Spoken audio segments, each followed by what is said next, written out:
Hi மக்களே, எல்லோரும் எப்படி இருக்கீங்க? நான் ரொம்ப நல்லா இருக்கேன். நேற்று முந்தானத்தெல்லாம் காய்ச்சலோட இருமல் சளி பார்த்துக்கங்க. இருமி இருமி உடம்பெல்லாம் வலி. இந்த சைடு ஃபுல்லாகவுமே எனக்கு வலி. நேற்று டயாலிஸ் பண்ணும்போது இருமி இருமி எனக்கு ரொம்ப ஃப்ளோ அடிக்க ஆரம்பிச்சிட்டு. ஃப்ளோ அடிக்குது ஒரு பக்கம் மிஷினில். இந்த சைடு கையில் ரத்தம் ரொம்ப ப்ளீட் ஆக ஆரம்பிச்சிட்டு. அப்புறம் கெட்டி கெட்டி மாற்றி மாற்றி கெட்டி கெட்டி பார்த்தாவ. அதுக்கப்புறம் விட்டாச்சு, 1 மணி நேரம் தான் இருக்குது, அப்படியே இருக்கட்டு அப்படின்ட்டு. எனக்கு ஒரு சொட்டு ரத்தம் ஊறுறதுக்கே நான் அவ்வளோ பாடுபடணும். இப்படி ரத்தம்லாம் ப்ளீட் ஆகும்போது அவ்வளோ கஷ்டமாக இருக்கும் பார்த்துக்கோங்க. ப்ளட் டெஸ்ட் எடுக்கிற நாள் வரும்போது என்ன ஆக போதோ தெரியல, எவ்வளோ ப்ளட் இருக்கு போது தெரியலையே அப்படின்ட்டு. அதான் நேற்றுலாம் ரொம்ப தொண்டை கட்டிட்டு போகுதுங்க. பேசவே முடியல என்னால். எனக்கு காய்ச்சல் சளி இந்த மாதிரி வந்தாலே ஏதாவது ஒன்றும் வாயில் புண்ணு வந்துடும். அது போகிற நாளில், இல்லைன்னா இந்த மூக்கு சைடோடி புண்ணு. இப்போ மூக்கு சைடோடி புண்ணு வந்திருக்கு பார்த்துக்கோங்க. இப்படி தான் இந்த புண்ணு வந்துட்டுனா என்னைய விட்டு அது போகுதுன்னு அர்த்தம். அப்படி வந்திருக்கு. அதுக்கப்புறம் ஒரு வீடியோவில் என் ஹஸ்பண்டு கிட்னி வேறு, அவங்க வேறு ப்ளட் குரூப்பு, நான் வேறு ப்ளட் குரூப்பு. எல்லோரும் கேட்டிருந்தாங்க, எதுக்கு நீங்கள் ஹஸ்பண்ட்டை கேளுங்க. எனக்கு இன்னும் வர எல்லோரும் மெசேஜ் பண்ணுறது, நீங்கள் ஈகோ பார்க்காம கேளுங்கன்ட்டு. எப்படி மக்களே நம்ம கிட்னி கேட்குறது? எனக்கு வர மாட்டேங்குது நிஜமாவே. தானாக அவங்க கொடுத்தா தான் பார்த்துக்கோங்க, அதில் எந்த பிரச்சனையுமே இருக்காது. நம்ம கேட்டு அதுக்கப்புறம் அவங்க தந்தாங்கன்னு வச்சுக்கோங்களேன். ஏதாவது ஒரு சின்ன பிரச்சனைனாலும், அவங்களுக்கு ஏதாவது சின்ன பிரச்சனைனாலும் சொல்லிட்டாங்க. இந்த இப்போ ஏதாவது சுகரு இல்லைன்னா ஏதாவது வருதுன்னு வச்சுக்கோங்களேன், சின்ன காய்ச்சல்னாலும் இவளுக்கு கிட்னி கொடுத்து தான் இப்படி ஆயிட்டு அப்படின்னு அவங்க வீட்டில் யாருமே பேசிடக்கூடாது. அப்புறம் அது நமக்கு கிட்னி தந்தவங்களும் இல்லை, இதெல்லாம் நார்மல் தான் அப்படின்னு பேசுகிற அளவுக்கு இது இருக்கணும். அப்படி எனக்கு யாரும் இல்லை. கிட்னி வைக்கவும் இப்போ என்னால் கேட்க முடியாது. எனக்கு அந்த பழக்கம் கிடையாது. மொத்தத்தில் நான் கவர்மெண்ட்லேருந்து வந்தால் வச்சுக்கிட்டுறேன், அந்த இதுதான். அது ஒருத்தவங்க சொல்லியிருந்தாங்க, நீங்கள் வேறு குரூப்பு ப்ளட் குரூப்லேருந்து வச்சா இதாயிரம்னு சொல்கிறீங்க அப்படின்ட்டு. நீங்கள் அப்படி சொல்லாதீங்க, இப்போ மெடிசன்லாம் ரொம்ப அட்வான்ஸாக போய்கிட்டு இருக்குது அப்படின்ட்டு. நான் அடுத்தவங்கள வைக்காதீங்கலாம் சொல்லலை, எனக்கு தரல, அவ்வளோதான். எங்கள் டாக்டர் வேறு ப்ளட் குரூப்புனா ஒரு 90% சான்ஸுன்னு இதை இது சொன்னாங்க. சேம் ப்ளட் குரூப்னால் 95% சான்ஸு. அதுக்கப்புறம் இன்ஃபெக்ஷன் இதெல்லாம் ஆகிறதுக்கு ரொம்ப சான்ஸு அதிகமாக இருக்குது அப்படின்ட்டுலாம் சொன்ன உடனே என் ஹஸ்பண்ட் வேண்டாம், இப்படி இன்ஃபெக்ஷன் ஆகிற சான்ஸு இப்படிலாம் இதெல்லாம் வச்சுட்டு எதுக்கு இது பண்ணணும், அதுக்கு நம்ம டயாலிஸ் பண்ணிவிட்டு ஒரே ப்ளட் குரூப்பில் கிட்னி வந்துச்சுன்னா வச்சுக்கலாம் அப்படின்ட்டு அவங்களும் விட்டுட்டாங்க. அதுக்கப்புறம் நாங்கள் டெஸ்ட் எடுக்கல. அந்த டெஸ்ட்டே நான் 1 லட்சத்துக்கு மேலே செலவாயிட்டு. அவியலுக்கு ஃபுல்லாக போய் லாஸ்ட்டில் ஒரு சிடி ஸ்கேனு தான் இருந்துச்சு. அது எடுக்க 10,000 கட்டணும்னு சொன்னாங்க. சரி, அந்த ஸ்கேன் எடுக்கிறதுக்கு முன்னாடி நான் அவங்க பேரண்ட்ஸ் கிட்டலாம் பேசணுன்னா, எங்கள் ஹஸ்பண்டுக்கு அவங்க அம்மா தான் வயசானவங்க, அவங்க ஊரில் இருக்கிறனால அவங்க அக்கா பேசிட்டு போனாங்க, அவ்வளோதான். எனக்குமே எல்லாமே நுரையீரலுக்கு செக்கப் முடிச்சிட்டேன், ஹார்ட்டுக்கு செக்கப் முடிச்சிட்டேன், இஎன்டி காது மூக்கு தொண்டைன்ட்டு அது எல்லாமே முடிச்சிட்டேன். அதுக்கப்புறம் பல்லு தான் ஒரு சொத்தை பல்ல பிடுங்கணும், 2 பல்ல அடைக்கணும்னு சொன்னாங்க பார்த்துக்கோங்க. அது இது பண்ணும்போது தான் எனக்கு இதாகிட்டு. நான் இப்போது வேறு ப்ளட் குரூப்பில் நீங்கள் கிட்னி வைக்காதீங்கன்னு நான் யாரையுமே சொன்னது கிடையாது. ஆனால் எனக்கு சொல்லியிருக்காங்க நிறைய சிஸ்டர்ஸு, நீங்கள் பொறுமையாக இருக்கிறது இது, ஆனால் ஒரே சேம் ப்ளட் குரூப்பில் கிட்னி வரும்போது வைங்கன்ட்டு. ஆனால் இப்போ மெடிசன்லாம் அட்வான்ஸாக இருக்குது அப்படிங்கிறனால நீங்கள் உங்கள் விருப்பம்தான். உங்கள் வீட்டில் கிட்னி தர ரெடியாக இருந்தால் நீங்கள் இது பண்ணுங்கள். எங்கள் வீட்டில் ஒரே ஒரு கிட்னி வைக்க தான் எங்களால் முடியும். அதுக்காண்டி நாங்கள் வெயிட் பண்ணிக்கிட்டு இருக்கோம். சரி, சேம் ப்ளட்டில் வரட்டு அப்படின்ட்டு.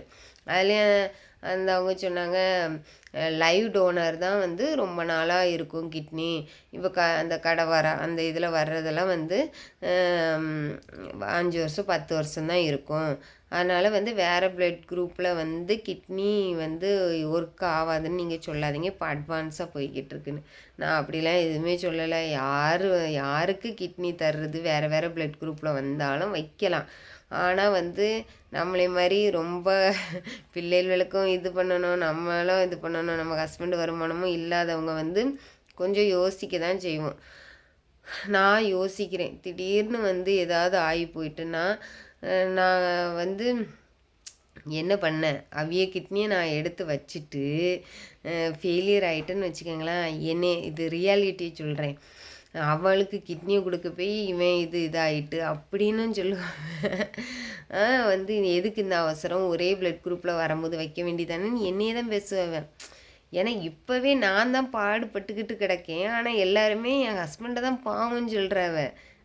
ஏன்னா வந்து என்னை கல்யாணம் பண்ணிவிட்டு அவர் கஷ்டப்படுறாரு, அந்த மாதிரி ரேஞ்சில் ஆகிப்போச்சு. கஷ்டப்பட்டு வழியை டெய்லி அனுபவிக்கிறது நான்.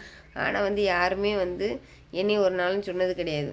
அதே மாதிரி தான் இப்போ நான் அவியகிட்டேருந்து வாங்கி கிட்னியை வச்சுட்டேன்னு வச்சுக்கோங்களேன், என்னை திட்டியே கொன்னுருவாவன்னு நான் சொல்கிறேன். அதனால தான் சரி, நம்ம பொழப்பு நம்ம வந்து எனக்கு கடவுள் எவ்வளோ நாள் கொடுத்துருக்காரோ அது வரை இருந்தால் போதும், அப்படி தான் தாட் ஆகிட்டு நான் வந்து எனக்கு வந்து கேட்குறதுக்கே அசிங்கமாக இருக்குது நிஜமாக. அதுதான் என்னை பொறுத்த வரைக்கும். இப்போ நான் வந்து அந்த இதில் இருந்தேன்னா கண்டிப்பாக இப்படிலாம் யாரையுமே வந்து இந்த அளவுக்கு டயாலிஸ் பண்ண விட்டு நான் வேடிக்கை பார்த்துருக்கவே மாட்டேன், நான் கொடுத்துருப்பேன். ஆனால் வந்து எனக்கு தர்றதுக்கு ஆள் இல்லை. நான் வந்து என்னால் கேட்கவும் முடியாது. நான் வந்து கேட்டு இது பண்ணுற ஸ்டேஜெல்லாம் தாண்டி வந்தாச்சு. நீ இப்போ வந்து எனக்குன்னு ஒரு இது வந்து என் பிள்ளைங்களுக்கு ஒரு செட்டில்மெண்ட், அட்லீஸ்ட் ஒரு எல்ஐசியாவது போட்டு வைக்கணும். ஏன்னா நான் ஹாஸ்பிட்டல் போகும்போதே இன்சூரன்ஸ் இருக்கான்னு தான் கேட்டாங்க. இன்சூரன்ஸ் வச்சுருக்கேன் மேம். இன்சூரன்ஸ்னால் எனக்கு அதை பற்றி ஐடியாவே இல்லை. உனக்கு போட்டு வச்சுருக்கான்னு கேட்குறாங்க. இப்போ நான் போய் இன்சூரன்ஸ் எனக்கு போடலாமான்னு கேட்குறேன். நீங்கள் தான் கிட்னி ஃபெயிலியர் ஆச்சு, உங்களுக்கு போட முடியாதுங்கிறாங்க. அதை கேட்டோடனே எனக்கு மனசு அவ்வளோ கஷ்டமாக இருந்துச்சு. நோயின்னு வந்ததுக்கப்புறம் போட முடியாதுன்னு சொல்கிறாங்க எல்ஐசியில். அப்போ என் பிள்ளைகளுக்காவது போட்டு வைக்கணும் அப்படி தாட்டு போயிட்டு வரும்போது, கவர்மெண்ட்லேருந்து வரும்போது நம்ம கிட்னி வச்சுக்கலாம் அப்படிங்கிற ஒரு தாட்டுக்கு வந்தாச்சு. இதுதான் என்னோட இது. என்னால் வந்து எல்லாத்துக்கிட்டேயும் வந்து கேட்க முடியாது. அதான் ஒரு அண்ணன் ஈகோ பார்க்காதீங்க, நீங்கள் கேளுங்க, இன்னொரு வாட்டி போய் கேளுங்க, சொந்தக்கார கிட்னி வந்து அப்படியே மேட்ச் ஆயிரும், உங்களுக்கு நல்லாயிருக்கும். கடவாரில் வர்றது அது வேறு விஷயம். ஆனால் வந்து நீங்கள் கேளுங்க. என்னால் கேட்க முடியாது. நான் வந்து ரொம்ப வந்து முதல்ல ஆஸ்பத்திரியாக கிடக்கும் போதே கேட்டு பார்த்துட்டேன் மக்களே. இப்போ வந்து எல்லோரும் என்ன தெரியுமா நினைப்பாவ, டயாலிஸ் பண்ணுறா நல்லா தானே இருக்கா, அதோட வலி வந்து மற்ற மேட்ரு கடந்து நம்ம வலியை தாங்கிட்டு வருவோம். ஆனால் அவங்களுக்கு டயாலிஸ் பண்ணி நல்லா தானே இருக்கா, அப்படியே பண்ணிட்டு அவளுக்கு கவர்மெண்ட்லேருந்து கிட்னி வரட்டு அப்படின்னு தான் சொல்லுவேன். அதனால் நான் யாருக்கிட்டையுமே கேட்க மாட்டேன், இன்க்ளூடு என் ஹஸ்பண்டு வர. ஏன்னா அவ்வளோ டெஸ்ட்டு எடுத்துகிட்டு லாஸ்ட்டில் வேண்டாம் அப்படின்னு சொல்லி சட்டுன்னு ஸ்டாப் பண்ணிவிட்டு போயிட்டாங்க என் ஹஸ்பண்டு. அதனால் என்னால் கேட்க முடியல மக்களே. அதனால் வேறு பிளட் குரூப்பில் நீங்கள் உங்களுக்கு வந்துச்சுன்னா வைங்க கண்டிப்பாக. ஏன்னா வந்து இப்போது தான் அந்த ஒரு அண்ணா தான் சொன்னாங்க, நல்ல அட்வான்ஸு டெக்னாலஜிலாம் வந்துருச்சு, வேறு பிளட் குரூப் இதே வந்து வச்சு சரி பண்ணுறாங்களாம், நல்லா இருக்குதாம்மா. நிறைய பேர் 18 வருஷம் அப்படிலாம் இருக்க தான் செய்கிறாங்கன்னு அவங்க சொன்னாங்க. எனக்கு மோட்டிவேட் பண்ணுறாங்க, நீங்கள் வைங்க உங்கள் ஹஸ்பண்ட்டை கேளுங்கன்னு. எனக்கு அது இனி சரியாக படலை. நான் வந்து இனி என் பிள்ளைகளுக்கு அட்லீஸ்ட் ஒரு எல்ஐசி இல்லைன்னா போஸ்ட் ஆஃபீஸில் இப்படி போடுற பற்றியில் அது மாதிரி ஏதாவது போடணும். அப்படி எனக்கு வந்து நிறைய இருக்குது. அதனால் இப்போ வர நிறைய பேர், அம்மா நீ உங்கள் அம்மாட்ட கேளு, உங்கள் அம்மாவை சரி பண்ணிவிட்டு கிட்னி வாங்குங்க அப்படின்லாம் சொல்கிற மக்களை. எங்கள் அம்மாவுக்கு ப்ரோட்டீன் நிறைய போகுது. எனக்கு எங்கள் அம்மா இப்போ மாத்திரை போட்டு அவிய உடம்ப பார்த்தா போதுங்கிற மாதிரி தான் இருக்குது. அதில் போய் அவிய கிட்னி வாங்கி என்னால் வைக்க முடியுமா? ஏன்னா எங்கள் அம்மா ஸ்ட்ராங்காக இருந்தால் என் பிள்ளைகளை நல்லாவே வளர்த்து விட்டுருவாங்க. ஏன்னா எங்களையும் நல்லா தான் வளர்த்தாங்க எங்கள் அம்மா, ஒரு குறை இல்லாமல். கையில் காசு இருக்காது, அப்படியே துணி கடையில் வந்து 10 ரூபா 5 ரூபாயை உட்காந்து எண்ணி எங்களுக்கு பிடிச்ச துணியெல்லாம் வாங்கி தான் வந்திருக்காவ. அதனால் என் பிள்ளையை நல்லாவே வளர்த்துருவாவ. அதனால் நான் எங்கள் அம்மாக்கிட்ட சொல்கிறது ஒன்று தான், எம்மா அந்த ப்ரோட்டீன் போகிறதுக்கு நல்லா மாத்திரை போட்டு நல்லா இருங்கம்மா அப்படின்ட்டு தான். எனக்கு நம்பிக்கை இருக்குது. ஏன்னா எங்கள் டாக்டரு அன்னைக்கு கூட நான் எத்தனாவது இடத்துல இருக்கேன்னு கேட்டேன். இந்த பிஹெச்சி ஆஸ்பத்திரியில் நான் 5 வருஷம் ஆகும் சொன்னேன். ஏன்னா 5 வருஷம் ஆகும் கிட்னி வரேன்னு சொன்னாவ. அதனால் எனக்கு நம்பிக்கை இருக்குது. இந்த சளி வந்து 1 வருஷத்துக்கு அப்புறம் வந்து எனக்கு இப்போ வந்து பிடிச்சிருக்கு பார்த்துக்கோங்க. சரி, அந்த இருமல் வர கொண்டு வரக்கூடாதுன்னு நினச்சேன். இருமல் வந்து என்னால் தடுக்க முடியாத காரணமாகி போய் இருமி உடம்பெல்லாம் சரியான வலி. இன்றைக்கி தான் வந்து சுடுதண்ணி போட்டு இது பண்ணியிருக்கேன்.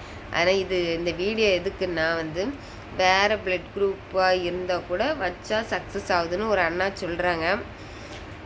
இப்படி வந்து நீங்கள் வந்து அப்புறம் ஒருத்தவங்க வைக்கணுன்னு இருப்பாங்க, நீங்கள் சொல்கிறத பார்த்து அவங்க பயந்துருவாங்கன்ட்டு. எனக்கு அதை பற்றி தெரியலைங்க. ஆனால் வந்து வச்சவங்க நிறைய பேர் இருக்காங்களாம். அதனால் வந்து தர்றதை வந்து யாராவது தர்றேன்னு சொன்னால் அதை வந்து வாங்கி வச்சு ட்ரை பண்ணி பாருங்கள். ஏன்னா அவங்க சொன்னது இன்றைக்கி என்னென்னா, கடவரில் கிடைக்கிற கிட்னியோட ஆயில் வந்து ஏன்னா இறந்த பாடியிலேருந்து வருதான். பிரெயின் டெட் தானே, உடம்பு இயங்கிட்டு தான் இருக்குது. அது எப்படி இதுன்னு எனக்கு யோசனையாக இருந்துச்சு. அது 10 வருஷம் தான். ஆனால் லைவாக எடுத்து வைக்கிறது வந்து நல்லா இருக்கும்னு சொன்னாங்க. நல்லா இருந்தால் ரொம்ப சந்தோஷம் மக்களே. நம்மளே கிட்னிக்கு படாத பாடுபட்டுட்டு கிடக்கும். அதனால் வந்து எனக்கு ஒரு 5 வருஷம் அதுக்கு முன்னாடி எப்படி வருதோ அதை பற்றி எனக்கு தெரியல. ஆனால் எங்கள் ஹாஸ்பிட்டலில் காசு கட்டி வைக்கணும்னு நினைக்கிறேன் கிட்னிக்கு. அந்த ஆப்ரேஷன் செலவுக்கு காசு கட்டி வச்சா வந்து அவங்களுக்கு மேட்ச் ஆகலைன்னா இப்படி அடுத்தவங்களுக்கு வரோன்னு நினைக்கிறேன். லாஸ்ட்டில் வந்து அப்படி தான் நினைக்கிறேன். நானும் காசு கட்டி வைக்கணும். எல்லாமே வந்து ஒரு உண்டியலை வாங்கி போட்டு சேமித்து வைக்கணும்னு நினச்சிருக்கேன். ஆப்ரேஷன் செலவு காசு இதுதான். அதனால் வந்து இன்னுமே வீடியோவில் ஒரு அக்கா சொல்லிக்கிட்டே இருப்பாள், உங்கள் அம்மாட்ட கேளுமா அப்படி இப்படின்ட்டு. எங்கள் அம்மா கிட்னி ப்ரோட்டீன் ரொம்ப போகுது. அதை வந்து கம்மி பண்ணி கொண்டு வந்து ஏதாவது ஆயிட்டுன்னா இதை எல்லாருமே எதுனாலுமே வந்து நம்மளை ஒரு இது சொல்லுவாங்க மக்களே, இவாளுக்கு இது பண்ணி இப்படி ஆகிட்டோம் அப்படின்னு ஒரு தாட்டு வரும். அது வந்து வர வேண்டாம். நம்ம கஷ்டம் நம்மளோடய போகட்டு. ஒரு சிஸ்டர் நர்ஸு சொல்லுவாங்க, முன்னாடி எனக்கு கையில் ஊசி போடும்போது நான் அழுவேன் பார்த்துக்கோங்க. சாமியை கும்பிட்டுட்டு கத்துவேன். நான் அப்போன்னு சொல்லுவ, அழாதீங்க இது அப்படியே பழகிறோன்னு சொல்லுவாங்க. அதேமாதிரி இப்போ பழகிட்டு இப்போல்லாம் வந்து எனக்கு ஊசி போடும்போது அவ்வளோதான், இது இப்படியே பழகிட்டு. அதனால் வந்து அந்த வலியும் வேதனையும் என்னோடய போகட்டு. எனக்கு வந்து கடவுள் கண்டிப்பாக ஒரு கிட்னி தருவார். நான் அதை வச்சு கண்டிப்பாக என் பிள்ளைகள் கூட இருப்பேன். அதனால் வந்து எனக்காண்டி வந்து சொல்கிறவங்களுக்கு ரொம்ப ரொம்ப நன்றி.